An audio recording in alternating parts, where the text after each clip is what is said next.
Thinking about getting a puppy?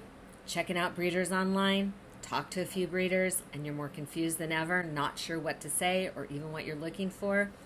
Here are a few things that you want to ask your breeder. So first and foremost, if you're going to a breeder for a puppy, you want to be able to see the other dogs. Yeah, I know a lot of breeders are out of state, online, but I highly recommend getting a local breeder if you can, or at least spending a lot of time FaceTiming or Zooming with that breeder. And I have to tell you, there's a lot of scams out there. A lot of scams on the Facebook, the TikToks, the YouTubes, all of that. People selling puppies that don't exist. I hear it at least weekly. I will hear from somebody that potentially got scammed or did get scammed. So make sure the breeder is legit.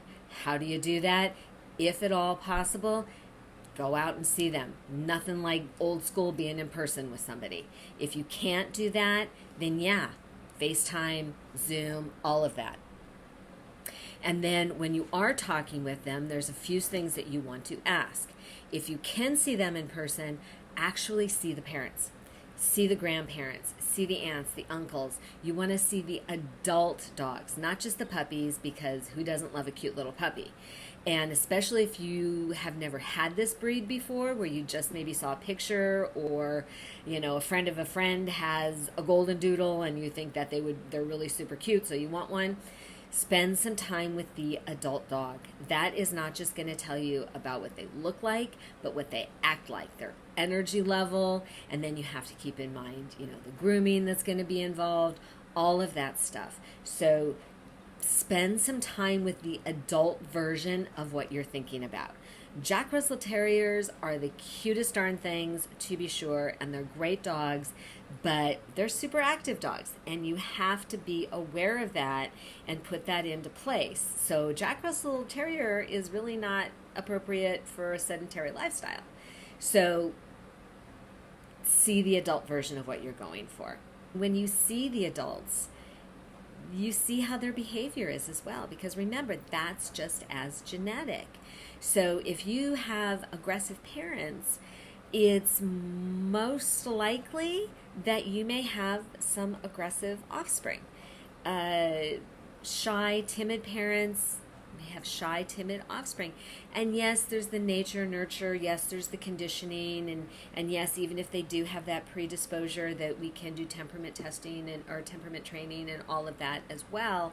But it gives you more information to make an informed decision on whether or not you want to put that time and money into that. And then the other thing you want to ask is about any health certificates. So that is really a big benefit of getting from a breeder, is that you know where the puppy comes from. You know the lineage. And there's so many things that are hereditary. Yes, what they look like is hereditary, but also what they act like. And of course, predisposed health situations or genetic health concerns or illnesses. Needs are more prone to certain things, so you want to be aware of that and see if there's a test for that, see if the relatives have been checked, if there's any instances of that in the line. And then, there's, for hip dysplasia, there's OFA certifications, but that's done on the relatives. You can't, take an X-ray on a puppy and know whether or not they've got hip dysplasia, because it won't manifest itself for a while. And then the other thing you want to ask the breeder, you want to see where the puppies are, where the parents are, where the mama is. Are they actually in the home environment, or are they outside in a crate, in a kennel, in a run? Do they have, dog runs where they've got maybe 3 or 4 litters going on, or does the breeder just have one litter that they focus on? So ask that. And then how many times has the mama been bred? Is this her second litter? Is this her 12th litter? So that gives you a lot of information about the breeding standards of the breeder and how well they care for their animals. And the age of the mama. Is she a couple years old, or is she 6 months old? So you want a dog that is coming from a reputable breeder because that's why you get from a breeder. That's why you want to spend the money on a breeder, right? Is to get the best situation. And you want a reputable breeder that isn't just in it for their money. They're doing it for what's right for the dog. So they want not an older mama, but not one that's still a puppy herself having puppies. And then you want to know that the breeder only breeds maybe once a year, and maybe each mama only has maybe 2 or 3 litters, and then they're retired. Because the more litters they have, obviously the harder it is on them, physically, mentally, etc. Having babies is hard. It's really hard. And the other thing you want to ask, obviously about vaccines, when they're going to start vaccinating them, if they've had vet checkups, vet care, etc. And then about the training. So yeah, let me put on my behaviorist hat for a minute. And a really good breeder is training the puppies before they come to you. So when is the best time to train a puppy? As soon as possible. So the neonatal period for puppies is up until about 4.5 months, and that is the ideal time for learning. And so the old standby was that they can start learning when their eyes and ears open at about 3 weeks.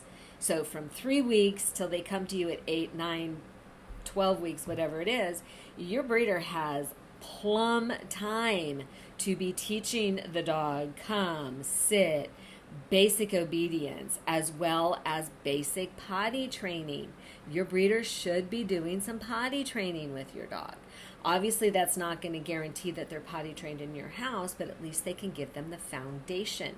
They can start doing leash walking. They can't go out in public because they haven't had all their vaccines, but the breeder can start working with them in the backyard, in the house, getting them used to the leash, etc.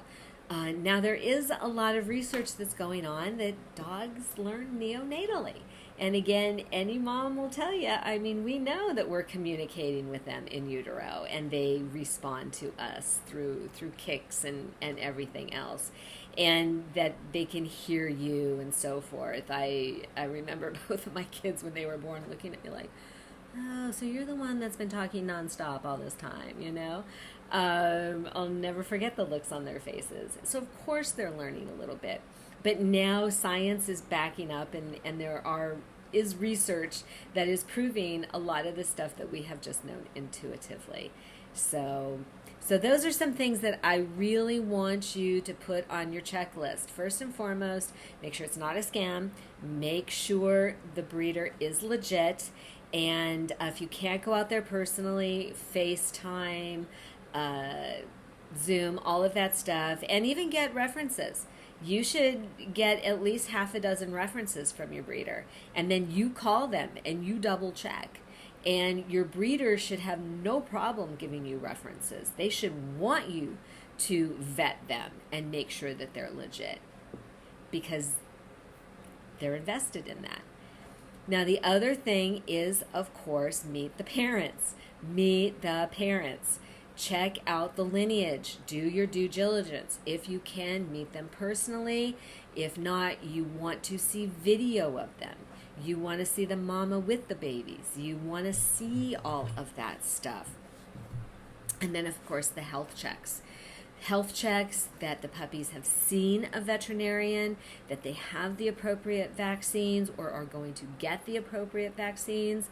Also, if there's any OFA certifications or any other certifications to prove that the lineage is healthy and disease and condition free. And then training. Yeah. Your breeder should be working with some of that basic obedience training for your puppy, or your potential puppy.